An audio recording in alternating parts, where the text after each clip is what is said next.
Welcome back to Let's Talk Sports. I'm CJ Tully. I'm continuing to break down every division in the MLB leading up to opening day. Today we have the NL Central. Let's talk about it. Now, the NL Central is an interesting division. The Brewers seem to just always find themselves at the top. The Pirates never seemingly have any support for their pitching staff, and a few of the other teams are just kind of forgotten about. But let's break this down. Let's start off here with the Milwaukee Brewers. 97-65 last season. They bring back Brandon Woodruff on a re-signing qualifying offer. They also have Jet Williams come in a trade with the Mets. Gary Sanchez also joins the team on a one-year deal for some veteran leadership there. But the subtractions are really where it's going to hurt you. Freddie Peralta goes over in that trade with the Mets. He was 17-6 last year with a 2.70 ERA. That is going to be a huge blow to a rotation that kind of relies on the rotation for the team to really prosper in any way. They lost Corbin Burns a few years ago, and we know what he added to that team as well. This is just another hit there to that rotation. Now, they also lose Rhys Hoskins, who battled some injuries here with the Brewers, so it's not too big of a loss. They do have a good filler in there, which I'll get to when I get over this lineup, but Rhys Hoskins goes over to the Guardians. Danny Jansen, he goes over to the Rangers. They lose some other starting pitching help as well, such as Jordan Montgomery, who goes back to the Rangers. Now, in this lineup, who are we looking at? Jackson Chourio will lead off for you, the young star. 21 home runs, 78 RBIs, a 270 average, and a 770 OPS last year. This is pretty much identical to his 2024 season, so we did not see any decline there in Jackson Chourio. He's been playing well for Team Venezuela as well right now in the WBC, so we'll see a great leadoff hitter there in Jackson Chourio. Look to see him continue to grow as a young star. Bryce Terang will fill in there at number 2, and we know what he's been doing now for Team USA in the World Baseball Classic. He's been able to get on base. He gets extra base hits, and he's been a decent fielder. We saw him make a few mistakes there in the WBC, but a decent fielder there for the Brewers at second base. Number 3, you're going to have William Contreras. He's been coming on the scene in a big way in the past few seasons. Last year, we did see 28 doubles, 17 home runs, and 65 RBIs. That was a slight decline from what we saw in 2024, but we did see a greater decline in the average and OPS. He went down to a 260 average and a 745 OPS. Those were some bigger drop-offs than we saw with the home runs, doubles, and things. So can William Contreras get it back on gear? I'm assuming he can. He's been a great player for them, as I said before. At number 4, you're going to have Christian Yelich. Again, an aging player. Can he continue to step it up? Still a threat there for some extra base hits. Andrew Vaughn at first base. He came on the scene in a big way here for them last year. And that's where I said that you're really not going to miss Rhys Hoskins all that much if Andrew Vaughn is able to play like he did last year. In just 64 games for the Brewers as he came over in a trade, he had 14 doubles, 9 home runs, 46 RBIs, a 308 average, and an 869 OPS. In his first 2 weeks, maybe 2 or 3 weeks there with the team, he was absolutely on fire. Everybody was talking about Andrew Vaughn, and it seemed like he was an entirely different player than he was with the White Sox. At number 6, you're going to have another player that, if they can step it up, play the way they played last year, that is going to be a huge help to the bottom of this lineup. That is Sal Frelick over there in right field. He was a surprise bright spot last year with 20 doubles, 12 home runs, 63 RBIs, a 288 average, and a 756 OPS. Sal Frelick is a guy at the bottom of the lineup. If he can be a little juice, somebody to help you turn over that lineup as well, that is going to be huge there for the Brewers. They'll finish off this lineup with Luis Rengifo at third base, Garrett Mitchell in center field, and Joey Ortiz at shortstop. Joey Ortiz, another player that really came on last season and ended up being a bright spot for this team. Now this rotation, like I said, you lost Freddie Peralta, so how are they going to shape things up? Brandon Woodruff will be your number 1 day starter. Quinn Priester, 13-3 last year with a 3.32 ERA. I believe there was a time he was 11-0 and 11 straight starts, so Quinn Priester was a huge piece here for this Brewers team last year, and he stepped up in a big way when some of that other rotation was not playing all that well. You're going to have Jacob Mizorowski, who I am not a fan of. I'll be completely honest. He played in 14 games last year. He made an all-star game after, I believe, just 5 starts. He kind of just got forced into the all-star game. He was 5-3 to finish out the season with a 4.36 ERA. He's an all right pitcher. We definitely saw hitters start to figure him out towards the end of the season. Can he bounce back and be a star like everybody thought he would have been last season? Chad Patrick will be finishing you here, and then Kyle Harrison will be the lefty to close out this rotation. So that's how the Brewers are stacking up. I still see them being competitive. They are every single season.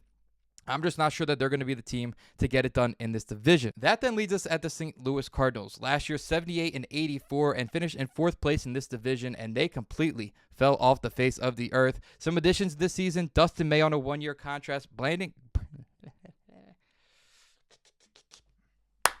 That then brings us to the St. Louis Cardinals. Last year, they went 78-84. The team could not find their way, and they seemingly just fell off the face of the earth. They do bring in Dustin May and Brandon Clark this season. Brandon Clark coming in a trade with the Red Sox. They bring in a few other pieces. Ryan Stanek comes in on a one-year contract in the bullpen. Maybe he can get back to his ways. Some subtractions, though, that I think will hurt this team.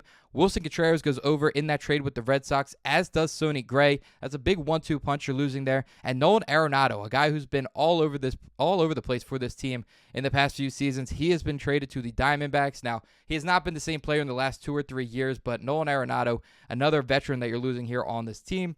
This lineup, it's going to look like Lars Nootbaar in left field, Mason Wynn at shortstop, and he can have a big bounce-back season here and a big bright spot for this Cardinals team as he is entering his 4th season now.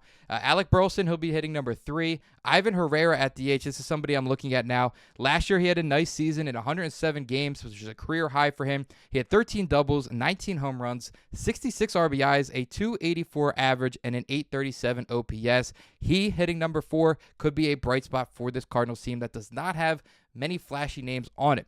Nolan Gorman will be at third base, Jordan Walker at right field, J.J. Weatherholt at second base, Pedro Pages at catcher, and Victor Scott II in center field. That's how this lineup is shaping up for the Cardinals.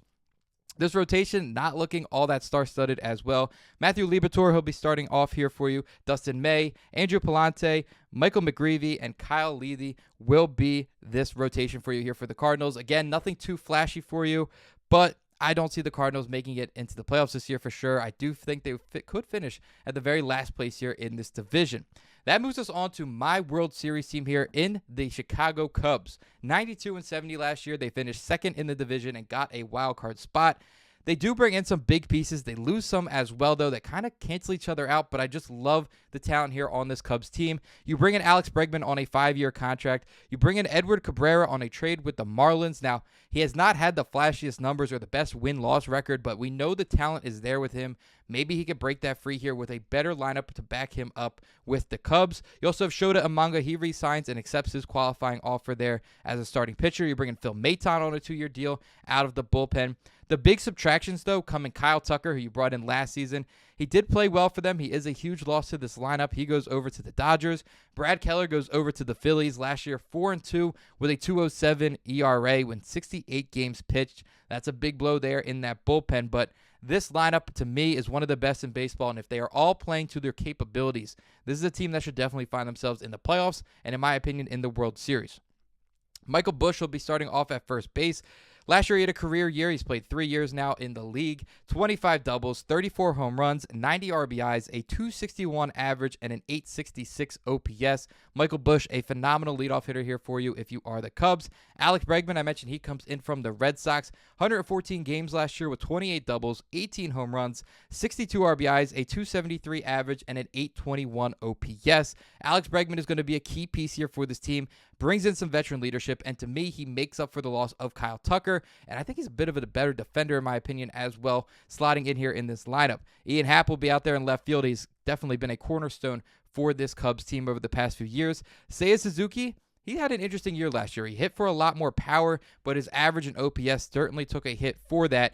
Last year, 31 doubles, 32 home runs, and that was coming from a 21 home run year just the season before. 103 RBIs, a 245 average. That drops nearly 40 points, and an 804 OPS that also dropped nearly 40 points. So with Seiya Suzuki, do you want an average hitter? Do you want a power hitter? In my opinion, if he stays to his power ways, maybe gets that OPS up just a little bit, that average up maybe 10 to 20 points, I still think this version of Seiya Suzuki helps this lineup more. You have some contact guys in this lineup. Let him be the slugger coming in here at number 4 for this lineup. Following him up is going to be PCA Pete Crow Armstrong in center field. This kid came on the scene in a big way. Now, he was a possible MVP last year. Second half of the season did not show that whatsoever, but he did have 37 doubles, 31 home runs, 95 RBIs, 35 stolen bases, a 247 average, and a 768 OPS. He has shown some real power as well in the WBC. I could see him being a big piece of this lineup this year. And again, just how deep this is. That's your number 5 hitter. Nico Horner at number 6. You have Moses Pastores at DH. Dansby Swanson at shortstop. Now, Dansby came in here and he was supposed to be pretty much the building piece to this team, falling all the way down to the 8 hitter.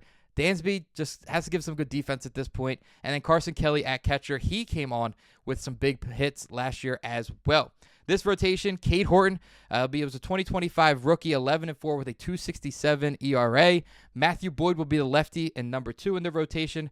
Eduardo Cabrera, like I said, has not yet had the big season, but he really hasn't had the team around him. Now he has a great lineup to back up some runs for him to finally have himself a good season. Shota Umanga, 9-8 last year with a 3.73 ERA, but in 2024, we really saw him shine with a 15-3 record and a 2.91 ERA. Jameson Taillon will finish things off. His health will be most important. 11-7 last year with a 3.68 ERA. Again, the Chicago Cubs have it all for me. The lineup, the rotation, they are my representative from the NL in the World Series.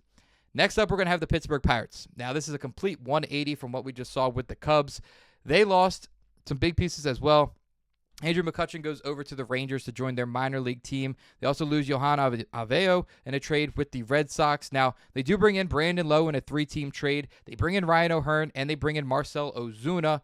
Those are some, again, veteran, older players, not really at their peak right now, that they're bringing into this lineup. Maybe they can help make a difference. O'Neal Cruz is going to lead off for you. 18 doubles, 20 home runs, 61 RBIs, and 38 home runs a season ago. He did have a 200 average, though, a career low, and a 676 OPS, which is also a career low for him. What is O'Neal Cruz going to be? We know he's speedy. We know he took over in the outfield coming over from shortstop. Can he be a piece on this Pirates team? Again, the numbers are dropping. How much longer do you give that? We will wait and see. Spencer Horwitz, he's somebody I'm really paying attention to this year for this Pirates team. Last year was his first year with the Pirates, and he had 26 doubles, 11 home runs, 51 RBIs, a 272 average, and a 787 OPS. Again, maybe somebody who could be a bright spot for this Pirates team. You're really just looking for somebody to shine on this team. They're going to have Brian Reynolds in left field. I believe there was a report that came out that he wanted out of Pittsburgh last year. Did not seem to happen, obviously. Marcell Ozuna will be number 4. Last year, 19 doubles, 21 home runs, 68 RBIs, which was 40 decline from just a season ago. He had over 100 RBIs. He also had a 232 average and a 756 OPS. Ryan O'Hearn will fill in after him. He played for Baltimore and San Diego last year. 21 doubles, 17 home runs, a 281 average, and an 803 OPS. You're going to have Brandon Lau, Joey Bart, Jared Trillo, and Nick Gonzalez. Nick Gonzalez is somebody I would love to have a big season. I liked watching him last year. The numbers obviously did not stack up for him, but he's a young talent that if he can get it going, could be a lot of fun here for this Pirates team. This rotation is where you might be able to see some bright spot for this Pirates team. Paul Skeens, 10-10 last year with a 1.97 ERA. Guy's insane, obviously. We all know about what Paul Skeens can do. Again, 10-10, though, with a 1.97 ERA. Got to get him some wins under his belt. Mitch Keller will be filling in after him. Bubba Chandler, a young talent last year and a rookie for them. And 4 games started, 7 games played overall, 4-1 record, and a 4.02 ERA. Braxton Ashcraft is after him, 4-4. He had 28 games played last year with just 8 starts and a 2.71 ERA. So some guys that were coming out of the bullpen last year, getting some more starts this season. I think that'll be great for the young talent. And then Jose Urquidy will be finishing off this rotation. Finally, in this division, we're going to have the Cincinnati Reds. 83-79 last year. They finished 3rd in the division and found themselves in the wild card. They bring in Eugenio Suarez on a 1-year contract. He finds his way back to Cincinnati. J.J. Bleday comes in on a 1-year contract as well. They do lose Austin Hayes, who had a very good season there for the Reds last year, as he goes over to the White Sox. This lineup, you're going to have T.J. Friedl starting off in center field. Matt McLain at second base, one of the best second basemen in baseball when playing well. Ellie De La Cruz at shortstop last year, 31 doubles, 22 home runs, 86 RBIs, 37 stolen bases. That's coming back from having 67 stolen bases just a season ago. A 264 average and a 777 OPS. Eugenio Suarez, he will be a big piece hitting number 4 here for this team, bringing some pop, bringing some life, as this team made it to the playoffs, like I said last year, but they were missing something. There wasn't that extra juice to this team. Eugenio Suarez can do that with 49 home runs last year and an 824 OPS. He also had 118 RBIs. Spencer Steer will be in left field hitting number 5. Sal Stewart at first base. Tyler Stevenson hitting at catcher, number 7.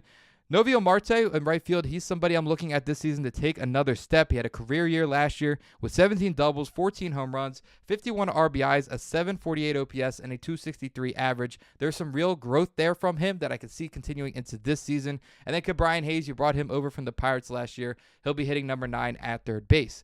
This rotation, they're one of my favorites. I talked a few weeks ago for Valentine's Day in a video, things I loved about different teams, and I loved this rotation. Hunter Green, 7-4 last year with a 2.76 ERA. Andrew Abbott, 10-7 with a 2.87 ERA. Nick Lodolo, 9-8 with a 3.33 ERA. And then Brady Singer and Rhett Lauder will be finishing off this rotation. So I don't think the Reds are taking another big step. I don't see them making the playoffs this year. Can Eugenio Suarez continue the power? That'll be a big question here for this Reds team. But that's everything going on in the NL Central. Let me know what you guys think. Again, you probably know more about your teams than I do, so let me know what I missed, what I should be talking about. And again, catch me always right here on Let's Talk Sports. You can also follow me on Instagram and TikTok at Let's Talk Sports for daily content. Thank you guys again. I'll catch you next time.